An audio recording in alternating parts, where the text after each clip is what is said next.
I always say that you never know when you're going to have a situation like what we had a few years back and what we are still dealing with, just not, out there like that. But this is a new one. This is an old disease, but it's new. It's back out there, okay? So be careful. What's up, fam? Welcome back to the channel. How are my cousins doing today? So I'm going to try to make this a quick video because I have to go and take care of my animals. But a lot is happening around the United States. So I have a few stories here. I want to jump straight into it. Before I do, please give this video a thumbs up. Try to help it get at least 1,000 likes or more. So here we go. U.S. trucking firm Yellow shuts operations to file bankruptcy, and this is said by the Teamsters. This article is out of Reuters. It says, cash-strapped U.S. trucking company Yellow has ceased operations as it is filing for bankruptcy after failing to reorganize and refinance over $1 billion in debt. Yellow, formerly called YRC Worldwide, did not respond for a comment. Earlier this month, Yellow averted a strike by 22,000 Teamsters represented workers. And last week, it said it was exploring opportunities to diverse its third-party logistics company. But I guess they changed their mind and now are closing. The company was the third biggest U.S. trucking, specializing in the less than truckload segment that combines shipments from different customers in the same trailer. So there may be some delays on some shipping. So just keep that in mind. So the reason I'm saying that there may be shipping delays because this company has been shipping different products from different businesses all on the same trailers. So some of their customers are Walmart, Home Depot, Uber Freight, some which paused some of their cargo shipments because they feared that those goods would be lost in transit if they were to file for bankruptcy.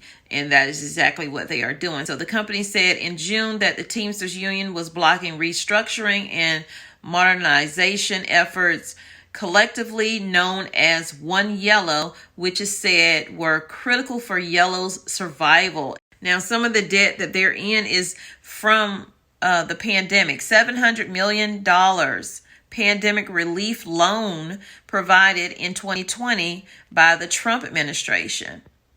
30% stake in the Nashville, Tennessee-based company.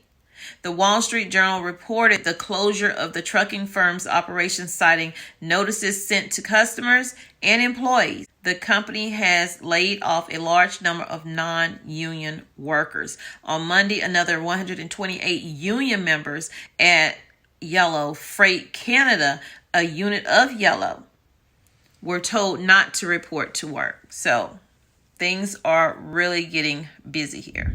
In other news, we have possibility of a food shortage of this particular item. So a semi-truck carrying 40,000 pounds of chocolate caused lanes on Interstate 80 and Highway 174 to shut down when it caught fire. The incident occurred early Monday morning, just before 4:30 a.m. near the town of Colfax in Placer County. Fire crews responded to the scene and managed to hold the fire to the trailer before it spread to the nearby vegetation. So at that time, one lane of the highway was closed. They did say that it might be open that afternoon. I'm not sure if they ever did open it. I'm pretty sure by now it is open. But closer to home on Friday, another big rig, this one carrying wood pallets, caught fire on Highway 50 in downtown Sacramento. That fire led to a full closure of the highway and lingering closures that stretched on for hours. We also have a state of emergency that is happening right now. Northwest Montana raises fire danger to extreme as Flathead County declares a state of emergency. This happened on August 1st. Around 22,000 acres have been scorched in Northwest Montana since a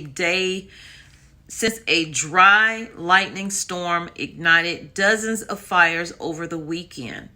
The 8,431-acre fire burning west of Elmo nearly doubled in size since yesterday's report. On Tuesday, fire officials classified fire danger as extreme across the region, although Highway 28 between Elmo and Hot Springs has reopened to traffic with speed restrictions in place. So this is going to come with restrictions for them as the fire dangers escalate. Fire managers are desperate to prevent additional human-caused starts.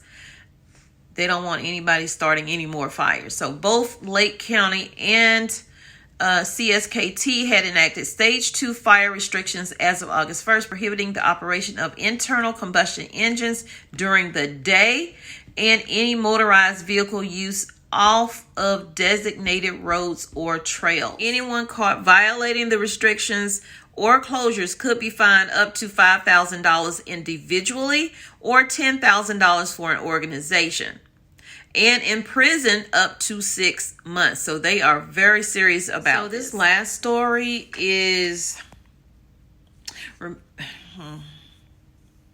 always say that you never know when you're going to have a situation like what we had a few years back and what we are still dealing with, just not, out there like that. But this is a new one.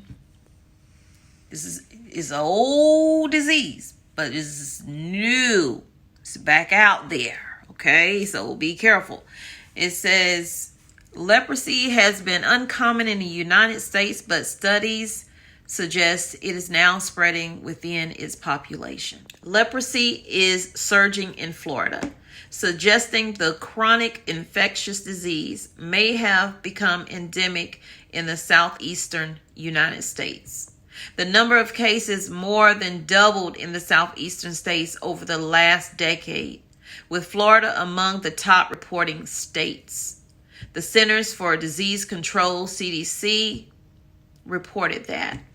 Central Florida in particular accounted for 81% of cases reported in Florida and almost 1/5 of nationally reported cases. Is leprosy common in the United States? It says leprosy has been historically uncommon in the United States. The annual number of documented cases peaked around 1983 before dropping. However, reports suggest the incidence of the disease gradually increased again and more than doubled in the southeastern states over the last 10 years. I know a lot of my Bible readers out there, because they like to say and let y'all know it's happening. It's happening. Scientists are not completely sure why the disease is spreading in parts of the United States, including Florida. The disease is likely transmitted via droplets through coughs and sneezes and through prolonged contact with others. It does not spread through casual physical contact like shaking hands or sitting next to a person on a bus. And that's according to the CDC, but we know how far we can trust them with they back and forth of do this, don't do that. Now do this. No, don't do that. It says while animals such as 9-banded armadillos can also carry the bacteria, studies suggest recent cases in Georgia and Central Florida could not be linked to animals or international travel. The CDC cited the case of a 54-year-old man treated for leprosy who lives in Central Florida and did not travel domestically or internationally. He is also not known to have had prolonged contact with any individual returning from countries at risk. The man worked in landscaping and spent long periods outdoors, meaning traditional risks were absent. How dangerous is leprosy? Leprosy primarily affects the skin and peripheral nervous system. The course of the disease is largely dependent on individual susceptibility. The main symptoms include the growth of nodules on the skin, muscle weakness or paralysis, nosebleeds, and eye problems that may lead to blindness. So what do you need to do? It is usually treated with a combination of antibiotics that kill the bacteria that cause leprosy, and the therapy cycle lasts between 1 to 2 years. The illness can be cured if treatment is completely followed as prescribed. If left untreated, however, the nerve damage can result in paralysis and the crippling of hands and feet. So y'all, this is serious. Be careful out there. I told y'all it's a lot of things going on. Continue to stock up your home. Get the items that you need. Y'all leave me as many comments as you can leave down there. Let me know what you think about this video today, because it's a lot happening. So again, hit the like button, share it out, comment below, and subscribe to the channel if you have not. We would love for you to join Tommy Bites TV Homestead and become one of our cousins. Feel free to hit the join. You will get early access to some of the videos and giveaways as well. So I'll see you in the next video. I love you, but God loves you more. He created only one you. Be the best you that you can be. And when you are, go out and spread God's love, because God is love. Peace, love, and light. Thanks for being here on Tommy Bites TV Homestead. I really wanted to get it right, trying to find some balance in my life. I never really put up a fight.